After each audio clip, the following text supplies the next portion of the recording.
자가 올 때에, 즉 다시 예수님이 재림하실 때에 믿음이 있는 자를 보겠느냐, 이렇게 말씀하셨습니다. 종교인은 많습니다. 그리고 교회에서 이런 영상들을 보여줄 때에 사람들이 반감을 가지고 교회를 떠나가면 어떡할까, 여러 가지 목회자들도 고민을 할 수가 있겠죠. 그래서 사실을 사실로 알리지 못하는 일도 생길 수가 있겠죠.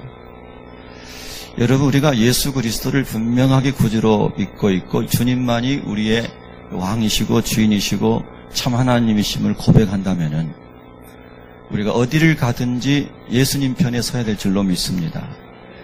너희가 나를 시인하면 나도 내 아버지 앞에서 너희를 시인하겠다. 우리 주님이 그렇게 말씀하신 줄로 믿습니다.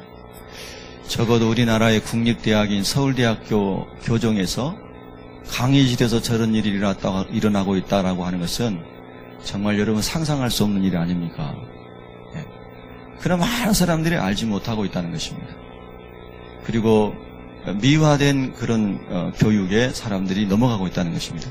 물론 모든 무슬림들이 다 우리의 원수가 아니고요. 우리는 원수가 없습니다. 우리는 무슬림에게 예수님을 전해야 됩니다. 그리고 불교인에게도 예수님을 전해야 되고, 예수님은 모든 세상 사람을 위해서 십자가에서 대속제물 되셨기 때문에 모든 사람에게 우리는 복음을 전해야 됩니다. 그러나 극단주의적인 무슬림, 그리고 꾸란의 가르침이 적었기 때문에 그들의 표적은 항상 예수님을 따르는 사람들이 1차 표적이라는 것이죠. 그렇게 그들은 집요하게 영적 전쟁을 하고 있습니다. 그래서 여러분들께서도 아까 그 말씀하신 분이 이해훈이라는 전 새누리당 국회의원이신 분입니다. 그분의 동영상이 유튜브에 보면 참 많이 있거든요.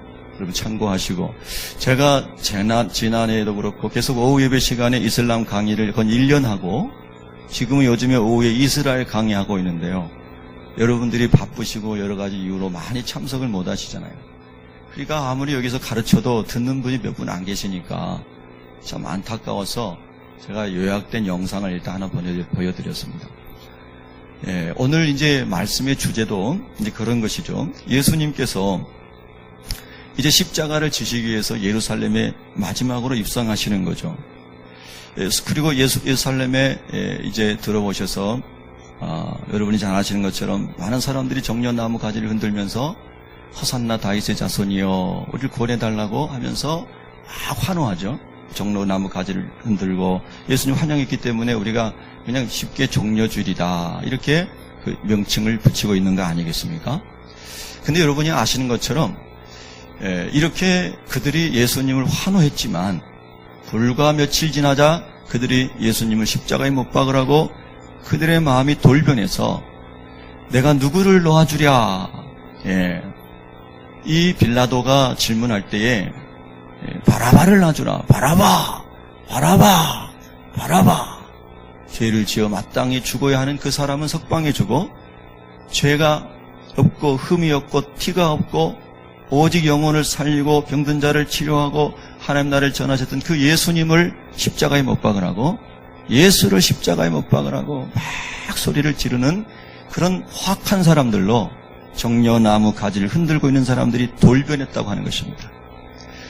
우리도 마찬가지입니다. 교회 안에서 신앙생활하면서 내게 유익이 될 것 같고, 이 예수는 다윗의 후손으로 와서 다윗 왕처럼 영광스럽고 부강한 이스라엘을 회복시킬 것이다라고 하는 정치적인 메시아로만 알고 있었던 이 사람들은 예수님이 십자가를 지러 가시고 예수님 십자가에 죽으시고 처참하게 끝나게 되는 이런 상황이 이르렀을 때에 이 군중들은 말할 것도 없이 예수님의 제자들마저도 예수님을 다 버리고 부인하고 심지어 저주하고 떠나가는 것을 우리가 보게 됩니다. 오늘 저와 여러분은 종교인이 아니라 예수님 진짜 만나고 다시 오실 주님을 기다리고 주님을 준비하며 살아가는 사람들로 다시 한번 은혜의 힘입기를 축복합니다. 자, 오늘 21절에 보면은 이때로부터 했습니다. 21절을 읽겠습니다. 시작. 이때로부터 예수 그리스도께서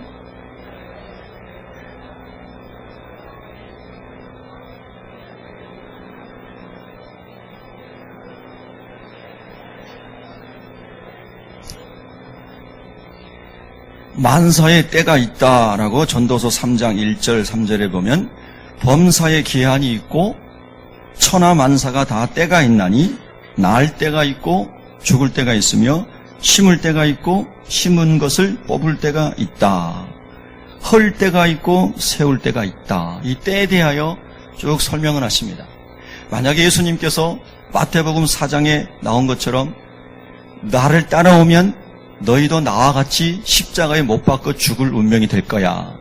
이렇게 말씀하면서 나를 따라오너라 했다면 과연 베드로와 요한과 야고보와 이런 사람들이 배와 그물을 버리고 예수님을 따를 수 있었을까? 아마도 못 따랐을 겁니다.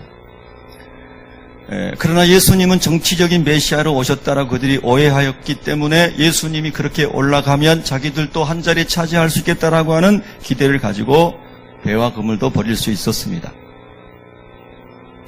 오늘 예수님을 따르는 많은 사람들 중에도 이 예수님 믿으면 내가 좀 뭔가 원하는 내 육신의 정욕들을 채울 수 있고 성공한 사람이 될 수 있지 않을까라고 생각하고 따르는 사람들도 많이 있을 거라는 것입니다. 목회자도 예외는 아니고요. 그런데 예수님께서 그래서 그것은 그때가 아니었으므로 예수님이 처음부터 십자가 얘기를 하지 않으셨습니다. 그리고 예수님께서 3년 동안 제자들과 함께 음식을 잡수시고 함께 거하시고 그리고 죽은 자를 살리시고 병든 자를 고치시고 하나님 나라에 대해서 계속 가르쳐 주시면서 믿음의 단계를 계속 올려가고 계셨던 것입니다. 여러분 오늘도 여러분의 믿음이 올라가는 믿음이 되시기를 축복합니다.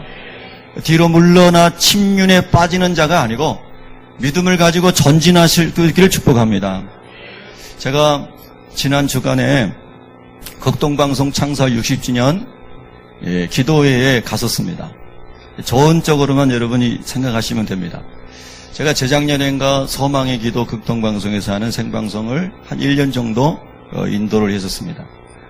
그래서 이제 60주년 창사 기념으로 그 서망의 기도를 인도했던 목사님들 오셔서 이제 중보 기도를 해달라 해가지고 제가 고민하다가 그날 큐티한 말씀이 순종하라 했기 때문에 순종하고 갔습니다.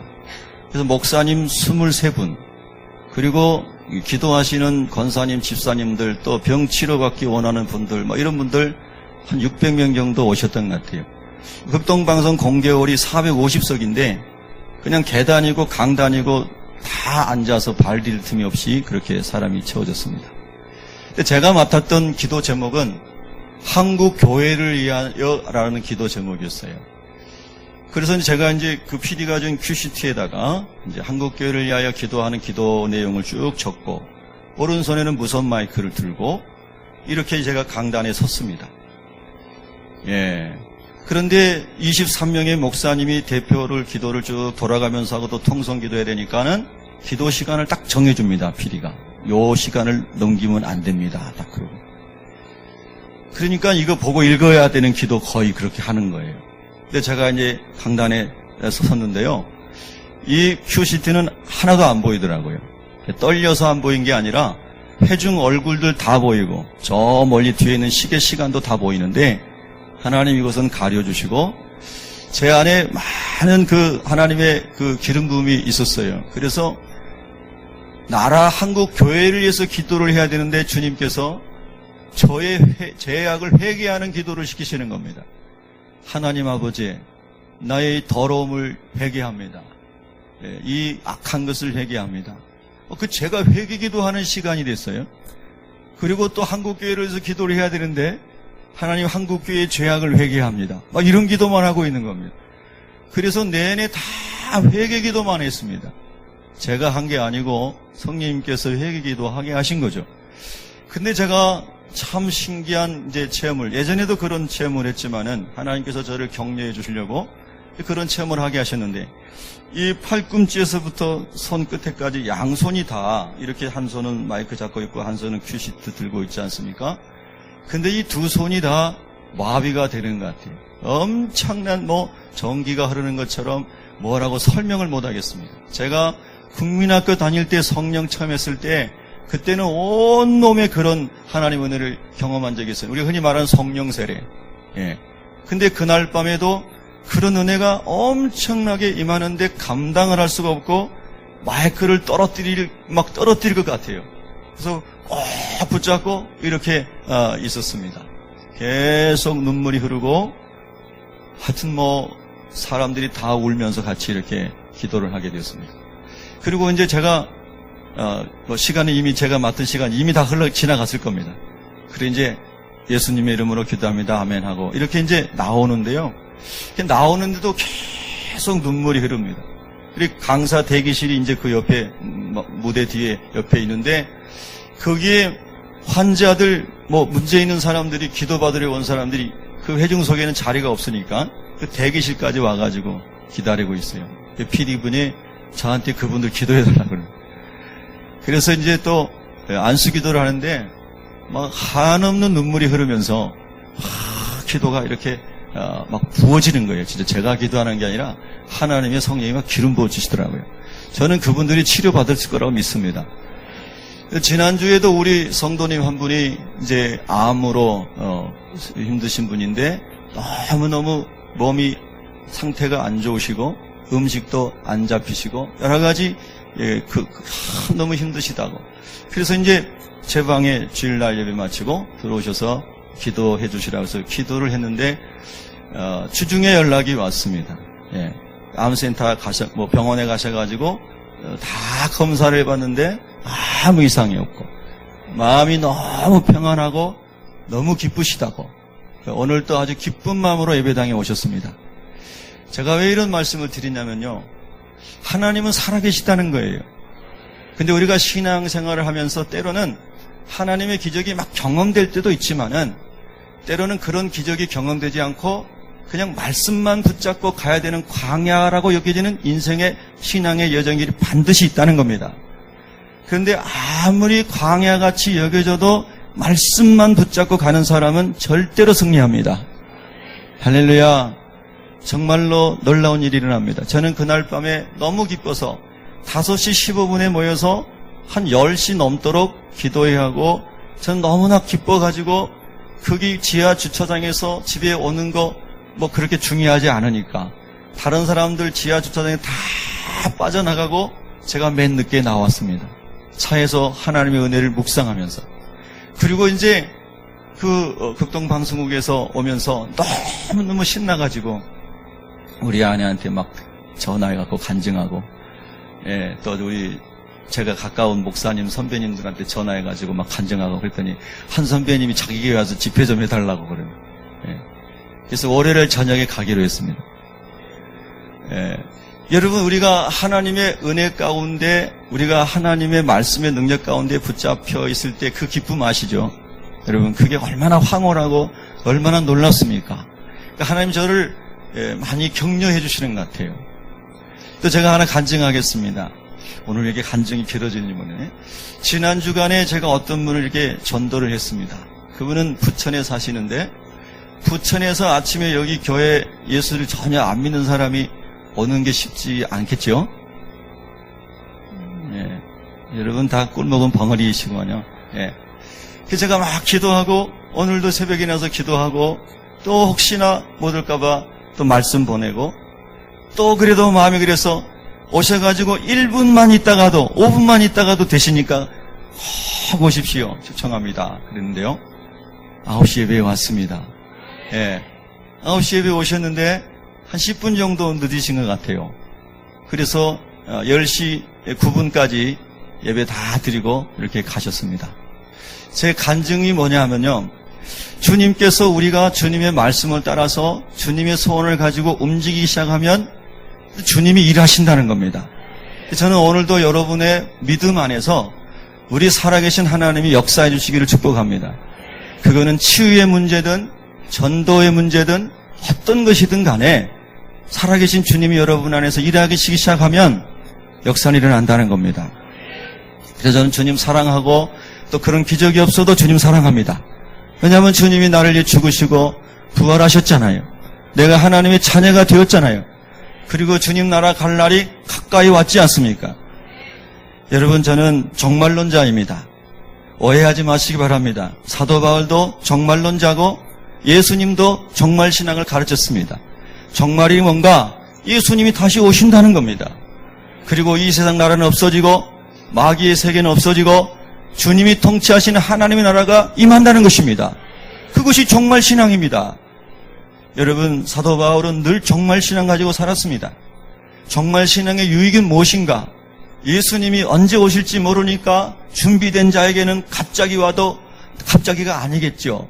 그런데 suddenly, 갑자기 주님이 호련히 오실 때에, 여러분, 그때에 우리가 다 주님 앞에 준비된 자로 서야 되지 않겠습니까? 그러니까 종말신앙을 가지고 있는 사람은 주님이 언제 오실지 모르니까 준비해야지, 깨어있어야지. 그러니까 거룩한 삶을 살게 됩니다. 속이고 도둑질하고 싸울 시간이 없죠. 그러다 오늘 주님 오시면 어떡하려고요? 그러니까 건전한 성경적 종말론을 가지고 있는 사람은 거룩한 삶을 삽니다. 그리고 오늘 하루하루 자기가 맡은 일을 신실하게 감당하며 삽니다. 때를 따라 양식을 나눠줄 자가 누구냐라고 주님 말씀하셨잖아요. 주님 오시는 그날까지 사과나무를 심는 스피노자 말처럼 그 사람도 크리스찬입니다. 그렇게 우리가 주님의 사명을 따라 살아가는 것입니다. 그러니까 성경적 종말론을 가지고 있는 사람은 세상에서도 칭찬받습니다. 가정에서도 직장에서도 칭찬받아요. 교회에서도 칭찬받습니다. 아멘. 얼마나 좋습니까, 여러분요? 예수님 다시 오십니다. 우리는 성경적 종말론을 가지고 살아갈 수 있기를 축복합니다. 로마서 13장 11절에 보면 사도 바울이 또한 너희가 이 시기를 알거니와 자다가 깰 때가 벌써 되었으니 이는 이제 우리의 구원이 처음 믿을 때보다 가까웠습니다. 저는 이 말씀이 너무너무 마음에 다가옵니다. 어제보다 오늘 하루 더 주님 만날 날이 가까운 것은 사실이지 않습니까? 할렐루야. 이 말씀을 여러분 기억하셔야 됩니다. 내일은 또 하루가 가까운 것입니다, 여러분요. 그러니 그런 믿음을 가지고 있는 사람은 오늘의 고난을 다 이길 수가 있습니다. 오늘의 환난을 다 믿음으로 이길 수가 있습니다. 할렐루야. 밤이 깊고 낮이 가까웠으니 그러므로 우리가 어둠의 일을 벗고 빛의 갑옷을 입자. 낮에와 같이 단정히 행하고 방탕하거나 술 취하지 말며 음란하거나 허생하지 말며 다투거나 시기하지 말고 오직 주 예수 그리스도로 옷 입고 정력을 위하여 육신의 일을 도모하지 말라. 할렐루야. 주님 오심을 기다리는 사람은 이렇게 살아가니까 얼마나 그 삶이 기쁘고 감사하고 다른 사람들에게 얼마나 선한 영향력을 미칠 수 있으며 가는 곳마다 유익한 사람이 되지 않겠습니까? 여러분, 이런 건전한 성경적 종말론 사상이 여러분의 삶의 중심에 있기를 축복합니다. 할렐루야. 이제 그 예수님께서 이제 우리 땅에서 예수님이 오신 사명을 다 감당하시기 위해서 버림받으시고 고난을 당하시고 채찍에 맞으시고 그리고 십자가의 대속 제물로 죽으시는 이 십자가의 여정을 예고를 하십니다. 이 다른 말로 순환을 예고하시는 거죠. 그랬더니 정치적인 메시아로만 여기고 따라다녔던 베드로를 비롯하여 제자들이 다 예수님 버리고 도망가는 거 아니겠습니까? 근데 여기 오늘 본문에서 이제 그 전에 예수님께서 이제는 이 말씀을 가르쳐야 될 때가 되었기 때문에 이때로부터 비로소 나타내시니 그랬습니다. 따라하겠습니다. 이때로부터 비로소 나타내시니. 여러분의 믿음의 분량이 주님께서 좀 된 것도 좀 헌신이 필요한 것도 좀 십자가를 져야 하는 것도 말씀하실 수 있는 때가 되는 그런 믿음에 이르기를 축복합니다. 야, 너는 항상 젖만 먹는 어린아이 같아가지고 내가 단단한 음식은 말할 수가 없고 먹일 수도 없다. 너 지금 예배당 다니고 신앙생활 한 지 40년 50년 된데도 너는 여전히 젖먹여가지고 내가 십자가의 비밀을 말할 수가 없구나. 이런 사람이 되면 곤란하지 않습니까? 여러분, 신앙생활의 단계가 올라가면 올라갈수록 주님이 십자가를 말씀해도 아멘 할 수 있는 그런 믿음이 돼야 되지 않겠습니까? 할렐루야. 그 때가 됐다고 주님 말씀해. 이제 주님이 그들이 받아들일 수 있는 믿음이 없음에도 불구하고 말씀하셔야 되는 때입니다. 왜냐하면 지금은 주님이 십자가를 지셔야 되니까요. 그래서 주님께서 말씀을 하시는 겁니다. 이때 베드로가 잘 준비돼 가지고 주님, 제가 그가 그 전에 고백했던 것처럼 내가 주님 죽으시는 데까지도 같이 가겠습니다라고 고백했던 것처럼 지금 그때가 됐을 때 그렇게 똑같이 고백했더라면 얼마나 좋았을까. 이런 생각을 우리가 지금 하게 되는 것입니다. 근데 여러분, 오늘 본문에 이제 보면 22절을 읽겠습니다. 22절 시작. 베드로가 예수를 붙들고 항변하여 이르되 주여. 아멘. 여러분 말씀을 읽으실 때 믿음으로 읽으시고 성령님께서 여러분 마음을 감동해 주시기를 축복합니다. 베드로가 예수님을 막 붙잡고 항변을 했다는 겁니다. 영어 RSV 성경에 보면 리뷰크, 꾸짖었다는 거예요. 예수님을 랍비어, 예수님을 최고의 선생님으로 여겼을 뿐만 아니라 주라고 고백했던 베드로가 감히 예수님을 꾸짖었다는 거예요. 예수님을 향하여 욕을 한 겁니다. 여러분 이게 말이 안 되는 거잖아요. 그런데 베드로가 그렇게 예수님을 향하여 항의하고 항변하고 예수님을 꾸짖고 예수님에게 화를 내고 분노했다는 것이거든요. 여러분 이것이 우리의 연약함의 한 부분 아니겠습니까? 16절에 보면 여기 이제 마태복음 16장 16절에 보면 베드로가 주는 그리스도시요 살아계신 하나님의 아들이십니다. 이렇게 고백을 합니다. 목사님 사진 보여주세요. 네. 그때에 예수님께서 그 베드로의 고백을 들으시고 17절에 이렇게 말씀하십니다. 내가 그런 고백을 할 수 있는 것은 네가 한 것이 아니고 하나님 아버지께서 그렇게 알게 해주신 거라는 겁니다.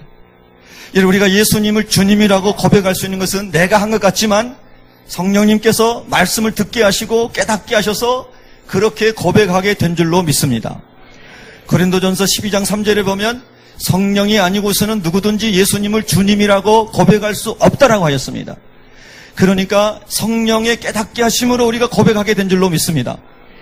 그 베드로가 그렇게 성령의 깨닫게 하심으로 예수님을 주님이라고 고백했습니다. 저기 사진이 제가 지난번에 2월 달에 성지에 갔을 때에 이스라엘 저 북단의 단이라고 하는 도시에 그곳에 있는 빌립보 가이사랴 오늘 마태복음 16장의 배경이 된 장소입니다. 저기에는 판이라고 하는 신을 모시는 판 신전이 있습니다.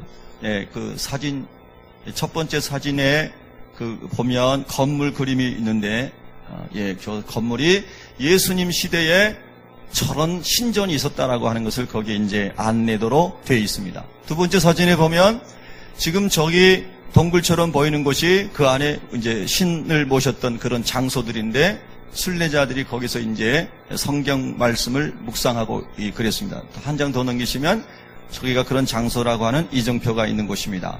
근데 저곳에서 예수님께서 저기를 지나가시다가 제자들에게 물으신 겁니다. 사람들이 나를 누구라고 하느냐? 그래 그 당시에는 그런 신을 섬기고 있고 그 신전이 있는 바로 그곳에 로마 사람들이 강요하고 사람들이 그것을 믿고 있는 바로 그때에 그 자리에서 주님이 물으신 겁니다. 그랬더니 제자들이 사람들이 이렇게 말합니다. 너희는 나를 누구라고 하느냐? 그때 베드로의 고백이 주는 그리스도십니다.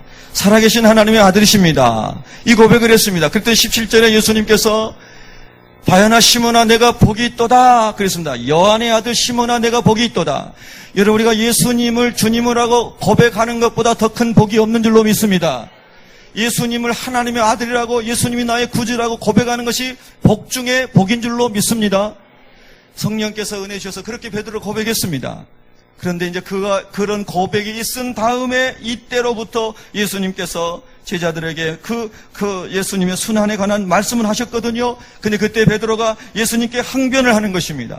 조금 전에 예수님을 주님이라 고백하고 그리고 예수님 말씀하실 때 내가 주님과 함께 죽는 데까지 같이 가겠습니다 하고 누가복음 16장에도 그리고 마가복음에도 요한복음에도 계속해서 그렇게 장담하고 단언하고 그렇게 말했던 베드로가 항변을 하면서 주여 그리 마옵소서 그렇게 한다는 겁니다. 여러분 우리도 베드로와 별반 다를 거 있을까요? 우리도 우리가 주님 따라다니면서 우리에게 유익한 것을 보고 치유가 일어나고 기적이 일어나고 문제가 해결되고 하나님의 축복이 우리 가운데 막 임하진 같으면은 내가 주님과 함께 십자가에도 질 수 있습니다. 이런 고백을 하고 그리고 막 아주 담대하게 선포하고 그럴 수 있지 않습니까? 또 그런 적도 있지 않겠습니까?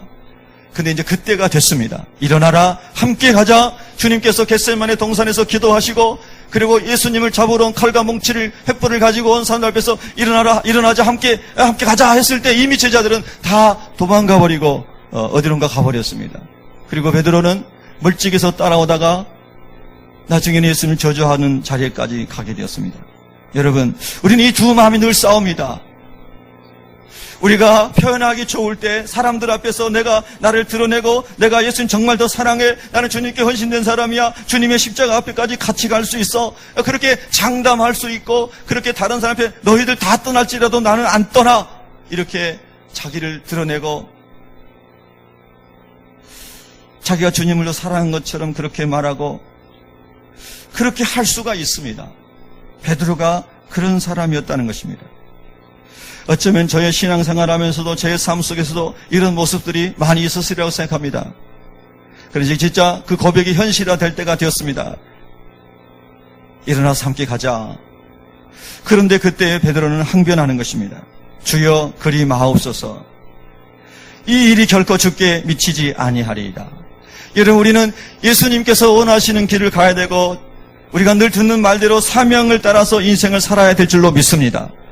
그러나 사명보다도 자기 인간적인 생각, 주님이 가시는 그 길보다도 내가 원하는 길,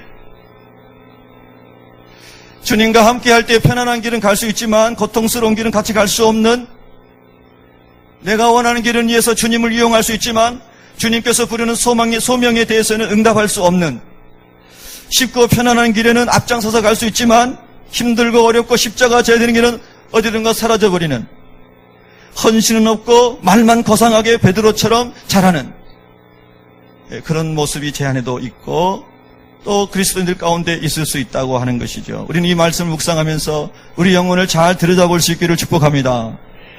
예수님은 예수님 가신 길을 기꺼이 동행할 수 있는 사람들을 찾고 계시는 겁니다.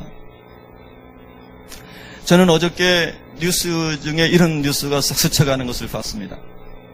어느 지역의 의사분이 33살 남자분이신데 아이가 그 가정에 태어났는데 좀 미숙하고 장애를 입은 아이가 태어났대요. 현실적으로 그런 아이를 낳았을 때 그 부모의 심정이 얼마나 애통하고 힘들었을까는 제가 다 짐작을 못합니다. 저도 저대를 낳기 전에 차병원에서, 제가 역삼동에 살 때 차병원에서 아이를 낳았는데요. 제발 손가락 발가락이 온전했으면 좋겠다 막 기도가 절로 나오더라고요. 여러분도 그러셨죠? 그래서 병원에 가가지고 손가락 발가락부터 5개 맞나, 그래 되더라고요, 부모 마음이요. 근데 태어난 아이가 미숙하고 장애가 있으니까 얼마나 그 마음이 고통스럽겠어요. 그러니까 우리가 함부로 그런 분들을 비판할 수 없습니다. 그렇잖아요. 우리가 그런 삶에 있어보지 않은 사람들은 말하기 쉽지 않잖아요. 쉽게 안 하기를 바랍니다. 그런데 이제 그런 마음이 들었죠. 아, 저분이 혹시 예수님 믿으신 분일까? 아니면 안 믿으신 분일까? 아니, 혹시 예수님을 믿으신 분이었다면 저렇게 고통스럽고 힘든 것이 삶의 현실이 되었지만 저런 상황 가운데서도 우리가 믿는 예수 그리스도는 저런 상황을 다 이겨낼 수 있는 능력이 되시기에, 할렐루야, 그런 능력이 우리 그리스도인들 마음속에 일어났으면 좋겠다. 할렐루야. 그런 마음이 막 일어났습니다. 여러분, 그것이 우리가 주님께서 주신 사명의 길을 가는, 내가 기대했던 아이, 똑똑하고 잘생기고 청명하고 압살롬처럼, 내 아들 압살롬은 아주 출중하게 태어나서만이 하나님께 감사함이 아니라, 참 이런 설교하기 부담스러운데요. 그렇지 않음에도 불구하고 주님께서 주신 자녀라면 주님의 마음으로 잘 양육하겠습니다. 주님께서 주신 저의 사명의 길이 이런 길이라면 제가 이 길을 잘 가겠습니다. 이것이 십자가의 능력이 아닐런지요. 여러분에게 그런 일을 안 일어날 수 있으니까, 안 일어날 거니까 아멘 하시기 바랍니다. 일어날지도 모르지만 하나님께 다 맡기시고 사시기 바랍니다. 그런 거죠. 베드로도 자기가 생각하는 것과 다른 상황을 만났을 때 돌변하고 예수님께 항의하는 사람이 되었습니다. 우리도 얼마든지 그럴 가능성이 있는 사람들입니다. 오늘 주님의 은혜 구할 수 있기를 축복합니다. 그래서 예수님께서 23절에 이제 이렇게 말씀하십니다. 23절을 한번 읽겠습니다. 시작. 예수께서 돌이키시며 베드로에게 이르시되 사탄아 내 뒤로 물러가라. 너는 나를 넘어지게 하는 자로다. 내가 하나님의 일을 생각하지 아니하고 도리어 사람의 일을 생각하는도다 하시고. 아멘. 얼마 전까지만 해도 베드로는 너는 복 있는 사람이다. 요한의 아들 시몬아 너는 복 있는 사람이다. 예수님께 그렇게 칭찬을 받았던 베드로가 그냥 얼마 지나자마자 너는 사탄이다. 여러분, 이게 얼마나 참 마음 아픈지 모르겠습니다. 우리도 그렇습니다. 예배를 드릴 때에 하나님 여러분의 저에게 은혜 주셔가지고 말씀이 막 믿어지는 겁니다. 내가 주님을 위해서 이렇게 살겠습니다. 막 이런 은혜가 올라오는 겁니다. 그런데 예배 끝나고 나자마자 조그만 거 사소한 거 하나하나에 다 걸려 넘어지는 겁니다. 왜냐하면 예배를 드릴 때는 주님의 말씀이 우리를 지배했는데, 성령님께서 우리를 지배하셨는데, 예배 끝나고 나자마자 내가 또 나를 지배하게 되면서 전혀 다른 사람으로 돌아갔습니다. 예배 드릴 때는 복 있는 사람이 됐는데 예배당을 나서자마자 사탄 같은 사람이 될 수 있다는 거예요. 여러분, 그러므로 뭐든 지킬 만한 것 중에 우리의 마음을 잘 지키라고 하신 주님 말씀 붙잡을 수 있기를 바랍니다. 성령을 소멸하지 말라고 하는 하나님 말씀 붙잡으시기 바랍니다. 우리가 성령으로 충만하지 않으면 복 있는 자가 되었다가 사탄이 된다는 겁니다. 그것도 오랜 세월이 아닙니다. 바로 잠깐 사이에 이 사람은 주님께 칭찬받는 사람이 됐다가 너는 사탄이다, 너는 나를 넘어뜨리는 사람이다, 이렇게 돼버렸다는 거예요. 여러분, 우리가 이 세상을 살아가면서 적어도 남에게 거치는 사람이 되고 남을 넘어뜨리는 사람은 되지 않아야 될 줄로 믿습니다. 우리 예수 믿는 사람은 사람을 살리는 사람인 줄로 믿습니다. 내가 십자가를 지고 내가 희생하고 내가 고통을 당하고 내가 피눈물 나는 어려운 일을 당한다 할지라도 남에게는 해를 주지 말고 남은 걸러서 넘어뜨리게 하지 말고 우리가 예수님 따라갈 수 있기를 축복합니다. 그렇게 주님께서 제자들에게 가르쳐 주셨습니다. 그래서 제자들이 그렇게 하겠다고 했습니다. 그런데 주님의 성령이 그들 가운데 충만하지 않으니까, 예수님은 피눈물 나게 기도하실 때 그들은 잠자고 있었으니까 그들이 주님 가신 길을 따라갈 능력이 없는 것입니다. 사람이 아무리 결단해도 성령이 그 마음을 주장해 주시지 않으면 사람의 결단은 다 공수표입니다. 여러분요. 아멘. 여러분, 오늘 또 하나님의 성령을 구하시기 축원합니다. 그래서 제가 이렇게 기도해 보니까요, 그때도 한 600여 명이 한 4시간 동안을 막 그 공개홀에서 기도하다 보니까요, 정말 막 충만하더라고요. 뜨거움이 충만해요. 성령의 운행하심이 막 충만해요. 제가 우리 교회도 수요일을 많이 오지 못하고 금요일도 뭐 몇십 명밖에 못 오시고 그러지만은 계속 20분, 30분은 통성으로 기도하십시다. 그래서 함께 모여 막 기도하면 성령께서 충만하게 임하셔서 할렐루야, 치유도 일어나고 회복도 일어나고 하나님의 영광을 경험하게 될 줄로 믿습니다. 그게 마가다락방의 초대교회 모습 아닙니까, 여러분요? 아멘. 그래서 혹시 여러분, 우리 11시 예배 전에도 막 통성기도 쭉 기도할 때, 내가 예전에 내 신앙생활 했던 교회하고 틀리다, 그런 거 여러분 너무 묶이지 마세요. 원래 사도행전의 교회는 통성기도 했습니다. 마가다락방 기도 교회는 10일 동안 통성기도 했잖아요. 전심으로. 그 성령이 임하셨지 않습니까? 할렐루야. 그래서 이 베드로가 하나님의 성령으로 지배받지 못하고 기도를 안 했기 때문에 결단한 것 다 공수표됐습니다. 그리고 주님 저주하였다는 것이죠. 여러분, 오늘 우리가 그래서 이 베드로의 실패가 우리에게 교훈이 되어서 우리는 하나님의 은혜를 사모하며 주님 따라갈 수 있기를 축복합니다. 24절에 보면 이에 예수께서 제자들에게 이르시되 누구든지 나를 따라오려거든 자기를 부인하고 자기 십자가를 지고 나를 따를 것이니라. 아멘. 여러분과 저에게 말씀하시는 것입니다. 예수님을 따르는 길은 자기를 부인하는 길입니다. 예수님 때문에 유명해진 목회자, 예수님 때문에 이름난 사람들 많습니다. 그래서 예수님 때문에 성공해 보이고 예수님 때문에 부귀와 영화를 다 누리고 있는데 주님과 상관없는 삶을 살아가는 사람들 얼마든지 있을 수 있습니다. 우리도 얼마든지 그런 잘못된 길을 갈 수가 있습니다. 근데 예수님 말씀하십니다. 자기를 부인하라. 여러분 자신을 부인할 수 있으시겠습니까? 고난주간은 그런 주간입니다. 나를 부인하는 것을 묵상하는 주간입니다. 여러분 말씀드렸죠. 정료주일에 많은 사람들이 정료나무 가지를 흔들면서 호산나 다윗의 자손이여 이스라엘 왕 오시니여 우리가 환영합니다 막 맞이했습니다. 그들이 메시아가 정치적 메시아로 온 것으로 착각했기 때문입니다.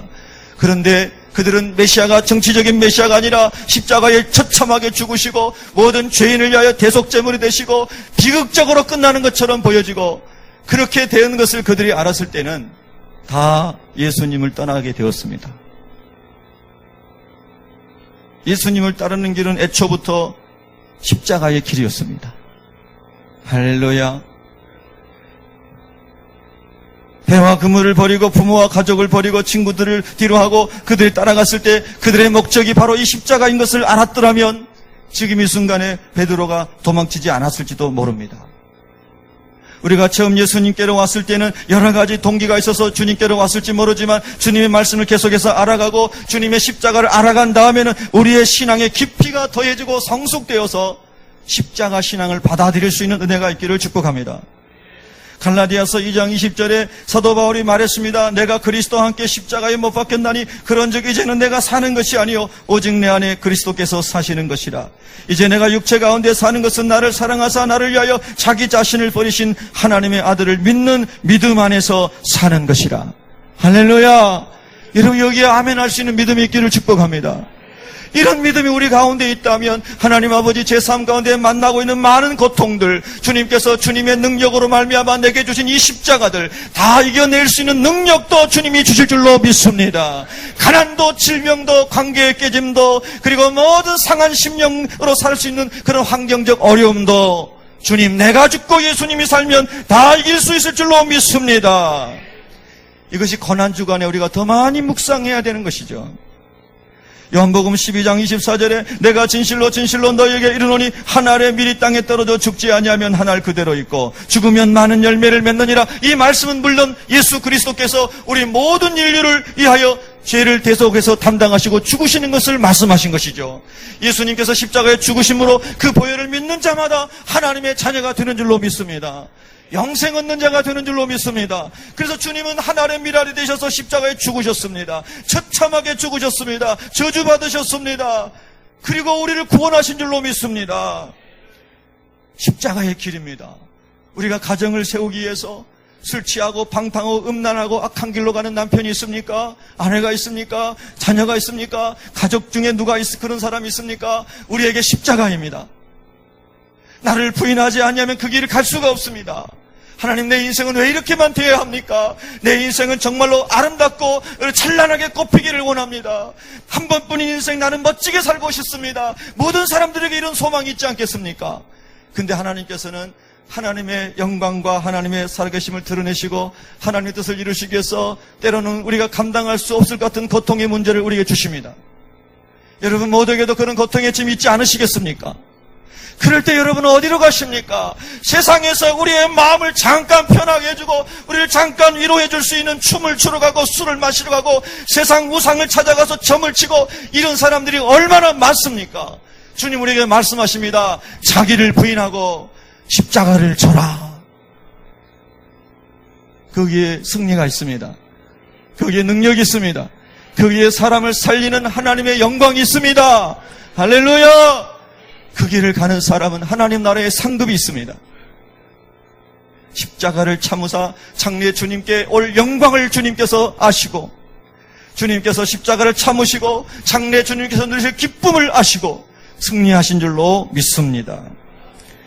여러분 정말 우리가 주님을 깊이 만나게 되고 땅의 삶은 다 지나가고 하나님 나라가 영원한 것이라는 게 믿어지게 되면 이 깊은 이 믿음의 깊이로 우리가 다 들어가게 될 줄로 믿습니다. 우리 새벽교회 식구들은 이런 은혜가 있기를 예수님의 이름으로 축원합니다. 예수님의 십자가의 죽으심으로 그를 믿는 자들이 구원을 얻은 것처럼 여러분의 헌신으로 가정이 살아나고 여러분의 헌신으로 새벽교회가 살아나고 여러분의 헌신으로 대한민국이 살아나고 직장이 살아나고 할렐루야. 그래서 하나님 살아계심이 선포될 수 있기를 축복합니다. 26절에 보면은 사람이 만일 온 천하를 얻고도 제 목숨을 잃으면 무엇이 유익하리요? 사람이 무엇을 주고 제 목숨과 바꾸겠느냐? 온 천하를 얻은 사람이 있어요. 돈으로 정말 어마어마한 세상 것이 부러울 게 없는 사람이 있습니다.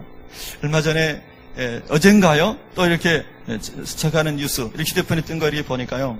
미국의 어떤 야구 선수가 메이저리그 야구 선수가 연봉을 150억을 받는 야구 선수더라고요. 여러분 너무 부자여가지고 놀라시지도 않은데 150억을 연봉으로 받아요. 그러니까 뭐 일주일에 한 3억 받나요? 그렇게 막 일주일에 3억씩 번다니까요. 예. 이제 그런 부자인데 자기 아들을 데리고 항상 야구장에 가요. 아들이 아빠랑 같이 야구장에 가는 걸 너무 좋아하는 겁니다. 근데 미국의 프로 구단에서는 그런 게 많이 허용이 되나 봐요. 근데 얘는 매일같이, 얘는 학교를 다니는 게 아니고 집에서 아빠는 공부하는, 이제 가정에서 공부하나 해가지고, 그냥 야구 경기만 있으면 매번 따라가가지고, 뭐, 낙하롬도 가고, 막 같이 거기 있나 봐요. 그래서 구단에서 이게 너무 좀 그런 것 같아가지고, 이제 절반만 올 수 있도록 제한을 했나 봐요. 예. 그런데 이 아버지가 자녀하고 같이 있는 시간을 귀하게 여겨서 연봉 150억 원을 버리고 야구선수 은퇴를 했다는 거죠. 예. 그래서 뉴스거리가 됐습니다. 미국에서도. 그런데 또 그 뒷면에 이런 말이 있습니다. 이미 돈을 어마어마하게 버렸으니까 그 사람은 150억은 돈도 아니라고. 사람이 어떤 스포츠나 어떤 것을 사업을 통해서 어떤 돈을 정말 이제는 150억은 버려도 돼 할 정도로 어마어마한 거부가 되었을지라도, 세계를 다 컨트롤할 수 있는 권세를 어떤 가진 사람일지라 할지라도, 여러분, 모든 사람은 다 죽습니다. 돈도 지나가고 권세도 다 지나갑니다. 믿습니까, 여러분요? 다 지나간다는 거예요. 그래서 그 다 지나가는 것들과 영원히 지옥에서 살고 영원히 천국에 사는 이 생명과 바꿀 수 있는 것이 있겠느냐? 아무것도 없다는 거예요. 여기에서 여러분이 결단하셔야 됩니다. 내가 세상에서 예수님 알지 못했을 때 추구했던 그 어떤 성공에 관한 목적이 내가 하나님 나라에서 사는 영생의 이 놀라운 생명과 바꿀 것이 있겠는가? 여러분 없으십니까? 진짜로 여러분 영생이 귀하십니까? 그렇다면 인생관이 바뀌고 세계관이 바뀌고 물질관이 바뀌고 모든 관이 바뀌어야 된다는 것이죠. 그것이 주님께로 돌아선 인생이에요. 그 관이 바뀌지 않는 이상은 교회를 아무리 많이 다녀도 여러분 하나님 나라에서 살 수 없습니다. 주님이 기뻐하시는 삶을 살 수가 없습니다. 그 관이 바뀌어야 됩니다. 어떤 관이요? 세상의 그 어떤 것도 주님이 십자가에서 나에게 주신 영원한 생명, 하나님의 자녀된 축복과 바꿀 수 없다. 그리고 이 생명을 전하는 가치는 내 인생의 최고의 가치다. 그리고 이것은 땅에서만 유익한 것이 아니라 영생하도록 영원한 유익이 되는 것이다. 이것이 분명해지는 사람이 인생의 전환점이 생기는 것이죠. 주님을 위해 살게 되고 거룩한 삶을 살게 되고 주님을 위해서 시간도 물질도 재능도 아낌없이 드리면서 영혼을 사랑하고 가정을 세우고 교회를 세우고 회사를 세우고 주님 나라에 살아가게 된다는 것입니다. 여러분, 그런 분명한 변화, 분명한 확신 주님 안에서 다시 부어주시기를 축복합니다. 그래서 사람이 온 천하를 얻고도 그 목숨이 지옥 가게 되면 무슨 것이 유익함이 있겠느냐. 이 엄청난 말씀을 하십니다. 그러면서 동시에 베드로야, 네가 지금 네 목숨이 육신의 목숨이 아까워서 고통받는 것이 그렇게 네가 무서워서 영생을 버리고 예수를 부인하고 나를 저주하고 떠나갈 참이냐? 네가 정말 영생을 버리겠느냐? 이런 도전 아니겠습니까? 제가 처음에 영상을 보여준 이유도 이슬람을 알게 하는 목적도 있지만 우리가 저렇게 다 비참하게 죽은다는 그런 것은 아니지만 우리의 생활 가운데 예수님 때문에 다가오는 많은 어려움이 있다고 할 때에 우리가 이렇게 주님이 말씀하시는 대로 그렇게 살아갈 수 있겠느냐라고 하는 도전인 것이죠. 네. 그렇게 되시기를 축복합니다. 네, 성령이 임하시면 성령께서 그렇게 하실 줄로 믿습니다. 주님을 향한 헌신이 시작되는 거죠. 마태복음 6장 19절 20절에 보면 너희를 위하여 보물을 땅에 쌓아두지 말라. 거기는 종과 덕록이 해하며 도둑이 구멍을 뚫고 도둑질하느니라. 오직 너희를 위하여 보물을 하늘에 쌓아두라. 거기는 점이나 덕록이 해하지 못하며 도둑이 구멍을 뚫지도 못하고 도둑질도 못하느니라. 내 보물 있는 그곳에는 내 마음도 있느니라. 할렐루야. 어떤 사람은 돈이 보물, 어떤 사람은 얼굴 외형이 보물, 어떤 사람은 지위가 보물, 어떤 사람은 명예가 보물, 다 자기 나름대로 보물이라고 생각하는 가치가 있겠죠. 그러나 여러분, 주님께 마음이 있는 사람이 될 수 있기를 축복합니다. 다니엘 12장 2절 3절에 보면 땅의 티끌 가운데서 자는 자 중에서 많은 사람이 깨어나 영생을 받는 자도 있겠고 수치를 당하여서 영원히 부끄러움을 당할 자도 있을 것이며 지혜 있는 자는 궁창의 빛과 같이 빛날 것이요 많은 사람을 옳은 대로 돌아오게 한 자는 별과 같이 영원토록 빛나리라. 할렐루야. 여러분 믿으세요, 이 말씀을? 많은 영혼을 주께로 돌아가고 저의 영원한 하나님 안의 생명을 예수를 통하여 전하고 예수 믿게 한 그 하나님의 심부름꾼들은 하나님 나라에서 영원토록 빛나게 된다고 주님 말씀하시는 겁니다. 그래서 27절에 말씀했습니다. 인자가 아버지의 영광으로 그 천사들과 함께 오리니 재림하리니 그때에 각 사람이 행한 대로 갚아주리라. 할렐루야. 여러분, 사람은 자기가 믿는 가치관에 따라서 인생이 움직이지 않습니까? 우리가 하나님 말씀이 그대로 믿어지면 말씀대로 삶이 움직여져야 되는 겁니다.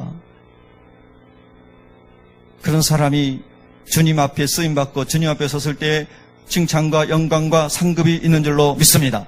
겉도는 사람, 구경꾼, 관망하는 사람, 그리고 더 나아가서 태클 거는 사람, 그런 사람이 아니라 주님과 함께 십자가를 지고 나아갈 수 있는 충성스러운 종, 신실한 종, 하나님의 기쁨이 되는 종, 저와 여러분이 오늘 그런 은혜 있기를 축원합니다.